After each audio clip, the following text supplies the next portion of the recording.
I'm going to start off today with a little bit of a background into this room. So this room's called the Hedy Lamarr room. Now, I didn't know this, but what's really interesting about Hedy Lamarr is that she was not only a bombshell actress that was hugely successful, but she also was an inventor and created a patent that paved the way to Wi-Fi, GPS, and Bluetooth. It's quite an extraordinary character. So that was really Tabitha's vision, is to have famous women technologists being the names of the rooms around the space. That's a little yeah, thank you. So, so that's interesting background to this room, and I was certainly enlightened by that. So my name's Julian Harris. I'm head of technology research at CognitionX. And so what we do is we help customers make sense of a fast-changing and broad impact of chatbot technology. We're getting a little bit of feedback on the speakers there, if you could turn that down. There we go, thank you. So today is a sample of the kind of thing that we do. It's an overview of what we call the primer. So when you subscribe to our research subscription for chatbots, the first thing you get is you get this overview, and then we get a paper that digs into a bit more detail. And the basic principle of our research subscription is that we paint the landscape, and then we provide a way for you to keep up to date on that landscape. And why I think personally it's really useful is when I've done technology research myself and in different roles, the trouble has been to keep an understanding of the breadth, because sometimes you know, there's opportunities you miss. So how do you do that in a cost-effective way? So I'll talk through that more if other people like to talk that through later. So yeah, so I'll just make here. So we're going to cover what are chatbots, what are they affecting, what should we do about them, and when and how. So it's really a strategy conversation. Buy, build, partner is another way of thinking about it. So my background is I've created technology for many years. I've worked at Google for some time, and I've been working in government as well, emerging technology. Joined CognitionX a year ago, and yeah, that's me on Twitter as well if you want to follow me. It's very fun. Okay, the research I talked briefly about, the headings here is that, yeah, you can actually get a free access to the subscription where you get news articles, directory, and expert. And the pro subscription, you get a primer, as I talked about, case studies, insight reports, and events. We have masterclasses as well. So we're really trying to design this whole thing to disrupt research. We really want to transform how people are able to understand technology, because guess what? This stuff is not slowing down. It's just getting faster, and it's getting more disoriented. So that's the basic overview. And for this conference, there's a special offer for 1 month free trial. So we're going to activate that in July. So if you sign up, then you can just get experience for it, and it costs you nothing. I'm going to talk about the landscape of chatbots, the solution stack, the way that we've carved up the space that we think is a helpful way of thinking about it, look at some case studies, and then talk about the future, and then what I recommend you all do next. So the first question is, I'm not sure who here have been on the Future of Chatbot session yesterday. Right, a few heads. So yeah, the question is, you know, what is a chatbot? What is that thing? And it's used and referred to in various names. One of them is messaging with computers. That's one way of describing it. Conversational computing is another. Virtual assistants is also another. We like messaging with computing because messaging is really, it links it to the phenomenon that is messaging, which is huge. So messaging with computers, oh, that's still out of line. Right, so who here has not seen the technology hype cycle before? Okay, so the hype cycle is a way of trying to describe that when something new comes along in technology, there's usually a lot of excitement, and that's called the innovation trigger, and it goes to the peak of expectations. But then what happens is that there's a huge amount of experimentation. Most of it will fail. Typically 90% of the experiments will fail. And so depending on how that expectation is being managed, you get a lot of people starting to get quite disappointed. And so there's this big trough of disillusionment, which then comes back up once people realize it's not that bad after all. And this time period, it can be anything. It's typically numbers of years. So the question is for chatbots is, where are we? Now, my argument is that it's at the top of the peak of expectations. The reason why I've assessed that is I'm seeing equal balance of case studies and success stories, and some of which you'll be able to see if you go to our session in the afternoon at 1 o'clock on advanced conversation design. We have 2 great case studies. And equally, I'm seeing lots of people still pushing here is what you could do with chatbots. This is how it will disrupt this area. This is some possibilities. And to me, this is trying to fan the flames of opportunity, and that stuff kind of goes away once there's some real stories there. So I feel it's at the peak. Now, what does this really mean? It means that I suspect in the next coming couple of quarters, you're going to start seeing a lot more press of failed this, failed that. But that's just the press, and that's what happens. But the reality is that there's a lot of success, and what we try and do is navigate through that so we can say, yeah, don't do chatbots there. That doesn't work. We all know that doesn't work, but in this other area it does. So today we'll give some examples of where it does work particularly well. When we're talking about the appropriateness of chatbots, one of the things that we find helpful is to think about what is unique about chatbot technology. What are the things that are particularly differentiating themselves from other technology? And to me, the simplest way is looking at 3 different aspects. Chatbots obviously have been around for a very long time, really since early computing in the 1960s. So what's different? In the last 5 years, there's been a massive increase in computing power and storage, and this has enabled vastly better access to understanding. And these 3 dimensions, we look at chatbots and measure their greatness by a function of ambiguity, handling ambiguity, being able to have a conversation and be able to handle emotion. And so when someone does a chatbot, we do look at it from that point of view. So we call this the ACE index. So we look at assessing a chatbot and go, well, where are they on the ACE index? And typically these days, ambiguity is dealt with moderately well, conversation not so well, and emotion rarely. That's kind of where things are. So as I was saying, so chatbots are affecting really any touch point that customers have with your business. That's the transformation. And when I say customers, I also mean internal employees, any interface with your business. And so what's really interesting, thinking from that point of view, is, again, where does it fit well, and where is it really not going to be particularly better than what you already have? Looking at sectors, e-commerce, insurance, healthcare, retail, and hospitality are definitely a markup in terms of where they're finding better success. And we have a case study in the 1 o'clock session today where we have a hospitality app, and we explain how that's working and why chat is uniquely valuable in providing the core of the proposition for that new business, Humanize. So in terms of the corporate functions, these are the areas that are particularly open to opportunity with chatbots. We have actually got an existing research subscription for human resources, so the impact of AI on human resources. And so our chatbot one we're launching is a companion to that. And this looks at not just chatbots, but all artificial intelligence capabilities. So it's pretty widespread. Hopefully that's the main picture here, is it's pretty widespread. When we talk about what is, and how do people use a chatbot, the answer is through one of the platforms. And there are lots. There's 25 at last count. Now there are some big ones, but the key thing is you need to understand where your customers are and what suits them. You've got consumer ones and you've got business ones. And so Facebook Messenger is very, very common, but equally, it may just not be appropriate for your situation. It's useful to understand them and what the opportunities are and where the geographical distribution is if you're doing a consumer engagement. On the business side, for small business, Slack is hugely popular. And when the enterprise, you've got the incumbents who are starting to build fairly compelling propositions, such as Microsoft Teams.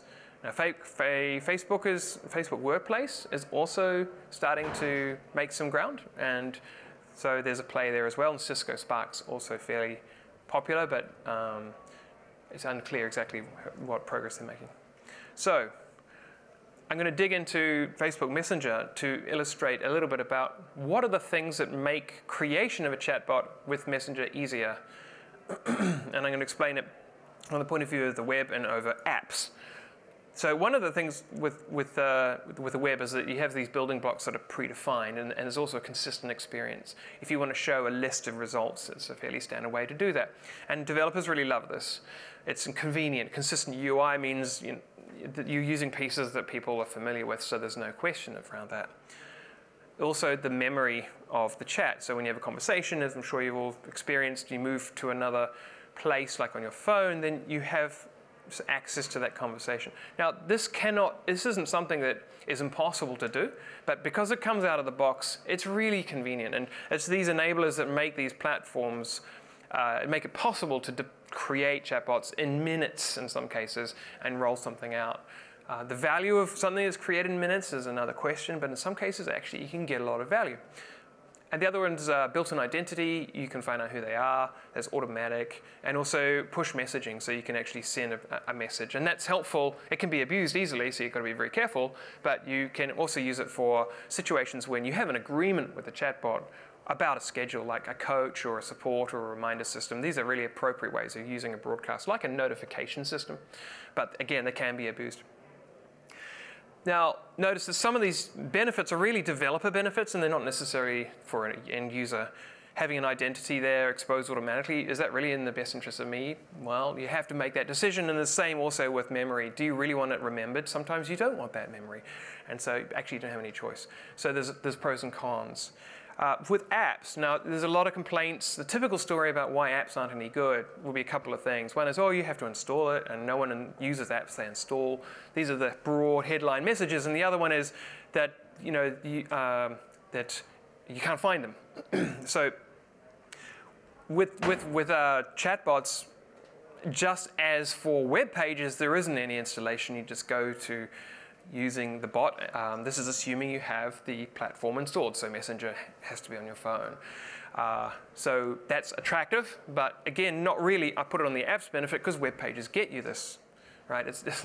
That's why it's important to underscore that if you're thinking about a web solution, that isn't a benefit, actually. And multi-channel is attractive, like when you launch something, a chatbot, then you get access to something that's available in all these different channels without having to do any customization, because it's the same experience. This is different to if you're building an iOS app versus an Android app. The experience is different. They have different controls and there are different ways of doing it, so that's more work and ends up costing more. It's not a major, but it's certainly something to consider. So now with messaging, is this on? I just cut off. That's right, good. We're good. The reason why I brought up messaging was that messaging is a huge phenomenon. So we have 100 billion messages being exchanged between people and computers every day. And this is growing. And this is most of the people on the planet. And the number of chatbots that are doing this are in the region of 500,000 and growing. And the number of people and companies that are providing that is 10,000 plus and growing. And the tools they use to build the chatbots, there's thousands of those, and that's growing. So this whole thing about messaging and using text primarily today, but voice is growing, these things are not going away. It's an opportunity for you to engage. And new channels and new opportunities are opening up all the time. Apple Business Chat launched in the US in beta a couple of months ago. WhatsApp almost certainly is going to provide some kind of business interface because it's really amazing access, and they have 1.3 billion users. Lots of people are using WhatsApp for business now anyway and working around some of those issues, but you have to be careful because it's not supported and you might end up getting banned. So the context here is that this is a huge phenomenon, and particularly those who don't necessarily use text as a way of communicating with your colleagues day to day, it's really important to appreciate that this is a segment of the world that is extremely dynamic and growing and a big deal. And to me, I think when we covered this on Future of Chatbots yesterday, was the vision of the future of chatbots is often a mixture of voice and hand waving, and there's not a lot of text in these movies, right? I mean, text is kind of boring to see and unsexy, but the reality is this. The reality is people have a lot of text and privacy opportunities, and there's just so many benefits for text in my mind. So, digging into that box a wee bit, what do these chatbot builders look like? And what we've done is we've broken this into a series of levels. most of the volume is going to be happening at this top level for the end-to-end solutions. This is a bot that sells a specific business problem, you know, CV screening or customer check-in or any number of particular situations in particular sectors. You imagine, take any sector, and there's, you know, you could count between 15 to 25 different sectors in business. You imagine that can then be carved up into between 25, 50, 80 different use cases, and just keeps growing. So there is, the first thing that's really important when thinking about strategy is, you know, when you're doing buy build, you need to decide between maximum implementation speed and maximum flexibility. And so you do need to think as part of your strategy, okay, are there existing solutions that will just drop straight in? And that's valuable because that means in some cases you've solved the problem very easily in you know, hours in some cases, instead of building something from scratch. And you have to, it's very useful to arm yourself with that insight, particularly non-technical people, when you're working with your technology partners who say, with quite a lot of enthusiasm, no, it's fine, these don't work, we'll do it ourselves. That conversation around what works and what doesn't, we'll cover in the advanced session today at 1. So if you want to learn more about that reality, it's going to be a smoking hot session this afternoon. We've got some amazing players coming in to talk about what that really looks like. So I put 1,000 plus because this is huge, and navigating that's just going to be it's just going to be more and more difficult as you try and understand this stuff. And so that's part of our offering, is to say, well, you know, we can solve that problem. We're going to we have a directory already. If you go to directory.cognitionx.com right now, you can sign up and use the HR directory, and we're going to have a chatbot one. It's actually got two resources now. We've got HR, and we also have, we were just commissioned by the Mayor of London to do a census of all AI companies in London, and all of those companies are listed there too. And if you are one of those companies, you can claim the page and you can update it, and you can then, you know, foster and nurture this little property. So that we're going to have a chatbot section, and we're going to have this over time growing as demand sees it. So let's imagine that you think, well, okay, I found this bot, and I'll take 2 examples of bots in the level 5 space. We've got, say, Guest Friend is a system where they say, you don't need to do anything at all. We'll create a bot from your website for your hotel. We just point us at your website. We'll just take all the data off and turn it to a bot.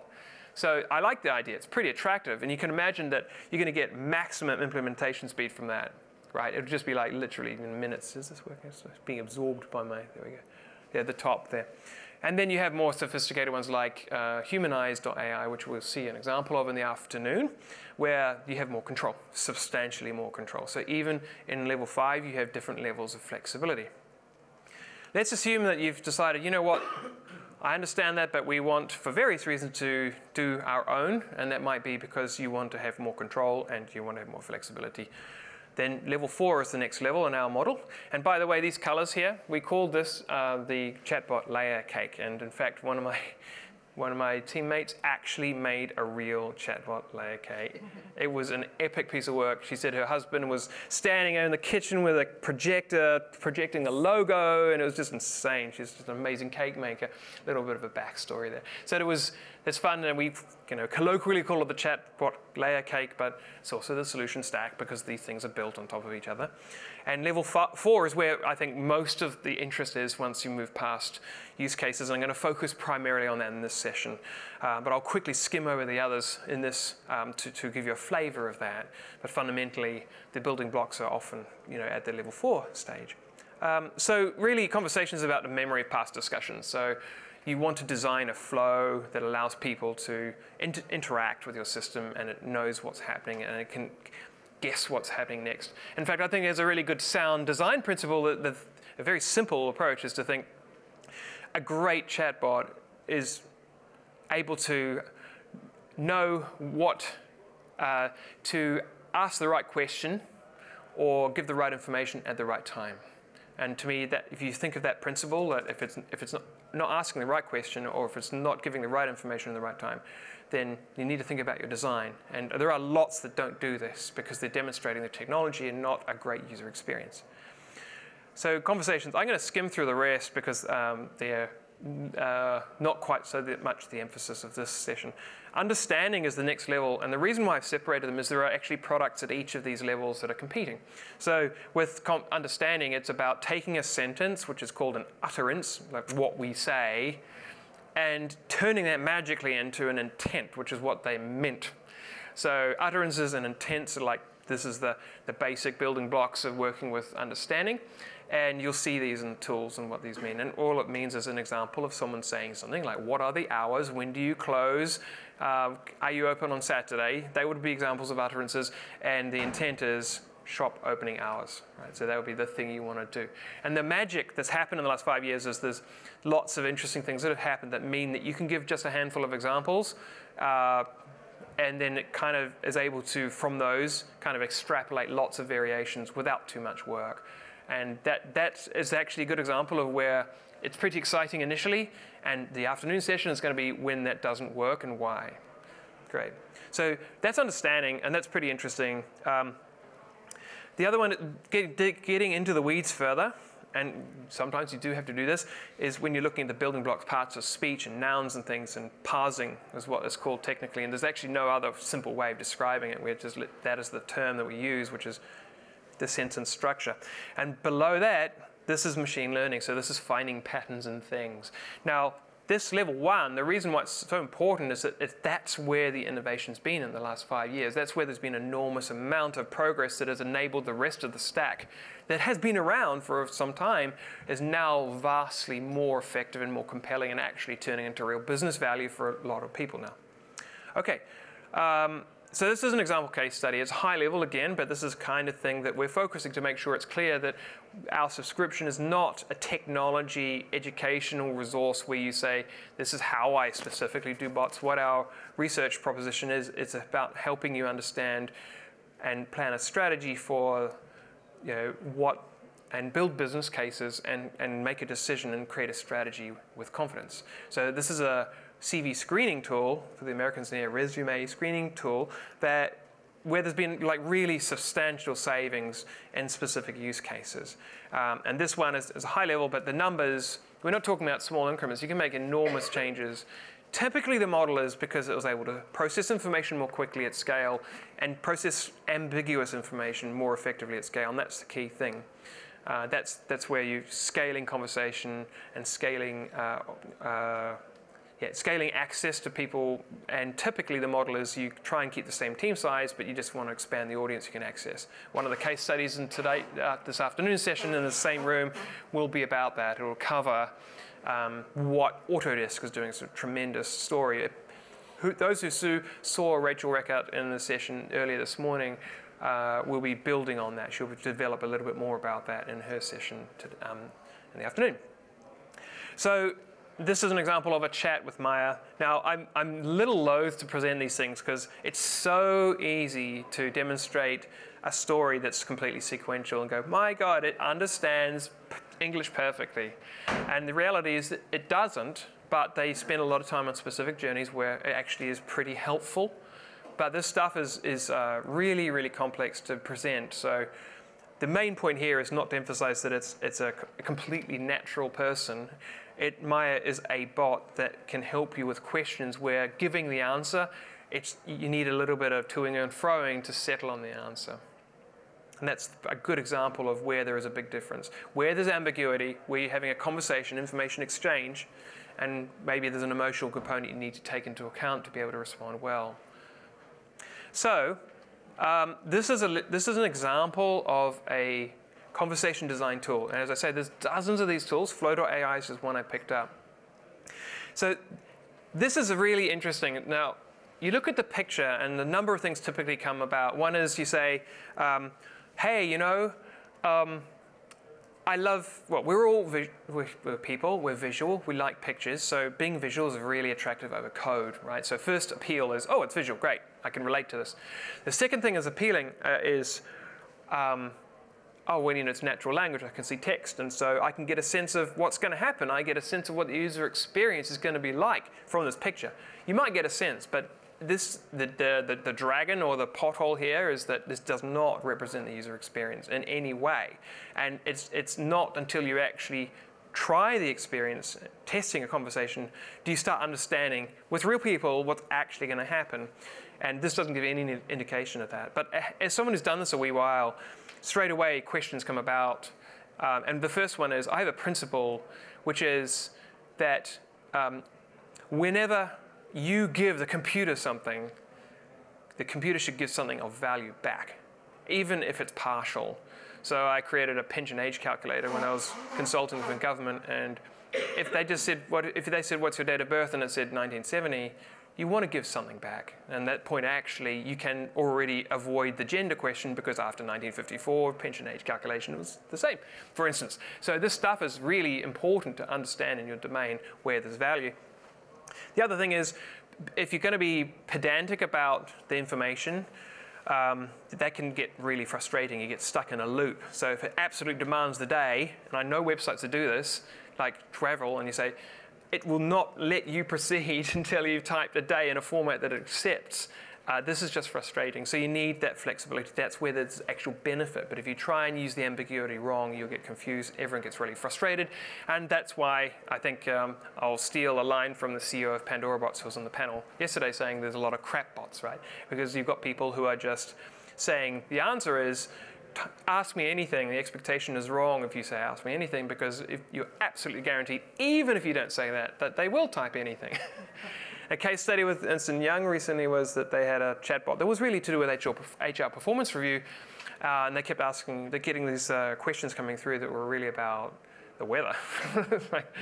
So after a few times you go, no, this is not what it's appropriate. But after 400 or 500 times, you're like, okay, here's a link to the Weather Channel. So this stuff is interesting, and you get unexpected behavior. And those who are familiar with agile development, you will know this is par for the course. You get your MVP, you get your early feedback. It's great, that's what you should be doing, because you don't really know what people are going to ask or what language they use for that. How many emojis do they use? I heard about a Twitter chatbot which didn't deal with emojis, in fact crashed when it gave emojis. And Twitter, you can upload pictures. So what happens when you send a picture? Do you store it? Uh-oh. Now what is it turning into if you're storing pictures, right? It's very dangerous. So the principles here is like, when is it appropriate to use freeform text versus buttons? Like my bugbear is systems that have a conversation around a date. And we have a section in our paper about that as an example of where actually it's really, really useful, I think, when you're looking at travel situations for it to be open. Because I don't know about you, but often when we're going on holiday, it's like, well, when you want to go? Summer? Sometime not this weekend. There's so many ways. There's an opportunity there. At the moment, if your behavior is anything like mine on a travel site, then I'm like, date 1, wrong, date 2, wrong, date 3. Oh, plus or minus 3, whoop-de-doo. No, what I really want is this and maybe all of the weekends. There's so many different ways you can carve up that space. So I've never seen anyone do this, and if anyone has experienced that, let me know. I've tried quite a few. But to me, that's a really interesting example of where dealing with the ambiguity, and that ambiguity matches the state of mind for the goal. I don't really know how to articulate it. It's an unknown. So dealing with unknowns, that's where chat becomes really useful. By the way, I don't necessarily require this to be a flow of conversation. Dealing with ambiguity could just be a box where you just go, well, I don't really know what I'm doing. And an interface is otherwise conventional. Why not stick that in there? That's my future, is that anytime you have freeform text, why not apply all of this great stuff we're learning into that box? And in fact, Salesforce, Einstein, and Google Analytics both do this already. So digging out, we were running a little low on time, so I'm going to whiz through these. But we talked about utterances and intents anyway. The key thing here is that using Microsoft Lewis is one example. Every company has this. Google's got one, and Amazon's got one, and IBM's got one. They will have these tools. The key thing is they say, look, type in like 12 examples or 15 examples, and it'll magically work. And actually, it's pretty amazing how much it does. But part of the reason that it's amazing is that it has an enormous database of vocabulary and language that it uses as a basis. And you can then augment that with domain-specific things. This is a travel thing. This is retail. This is shopping, finance.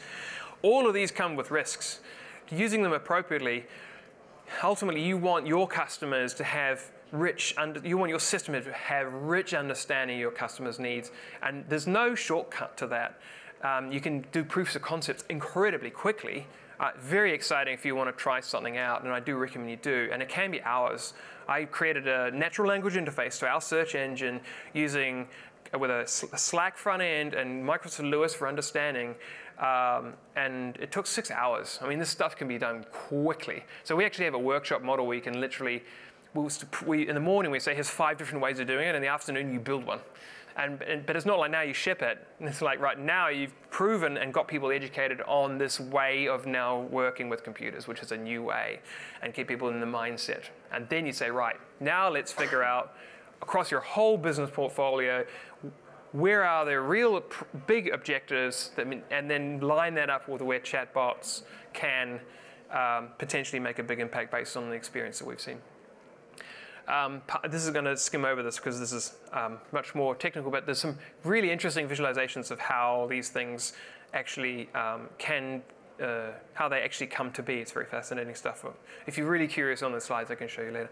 So we've covered some of these considerations already. So yeah, so when you're creating a new bot, obviously if it's, say, way Just Eat did a bot for them, it's a new channel, so obviously it's one shape. But if you went with the little approach where they created a sommelier, a wine matching system, that's new functionality, it's a different shape.